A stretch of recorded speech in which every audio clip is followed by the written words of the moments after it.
भारत के अलग अलग राज्यों में भारी बारिश की वजह से जनजीवन प्रभावित है। महाराष्ट्र के रत्नागिरी की बात करें तो भारी से बहुत ज्यादा भारी बारिश हुई और हालात इतने ज्यादा बिगड़ गए कि अगले 3 दिनों के लिए यहां पर ऑरेंज अलर्ट जारी हुआ है, यानी कि अगले 3 दिन भी रत्नागिरी के लिए भारी पड़ने वाले हैं।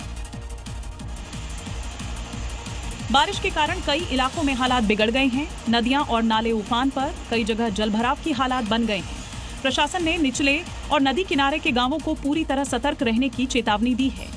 कई जगहों पर एनडीआरएफ की टीमें तैनात की गई हैं। स्थानीय लोगों और नदी किनारे के निवासियों को सुरक्षित रहने की सलाह दी है।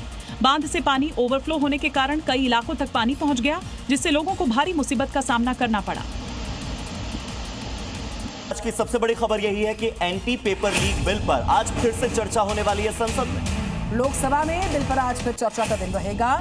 आज लोकसभा में जवाब देगी सरकार इस पूरे मुद्दे पर। विपक्ष ने बिल पर काफी सवाल उठाए हैं। बिल जल्दबाजी में लाया गया, कहा गया विपक्ष द्वारा। तो विपक्ष चाह रहा है कि चर्चा हो, लेकिन जो सवाल विपक्ष की ओर से उठाए गए हैं उनके जवाब सरकार पहले दे। एंटी पेपर लीक बिल को लेकर विपक्ष सरकार पर आरोप लगा रहा है कि ये बिल जल्दबाजी में लाया गया है। विपक्षी सांसदों ने सरकार पर दिल्ली में लाठीचार्ज, छात्रों के आंदोलन को लेकर जमकर घेरने के साथ ही नए शिक्षा मंत्री की नियुक्ति पर सवाल उठाते हुए उनके पुराने बयानों को भी लोकसभा में याद दिलाया।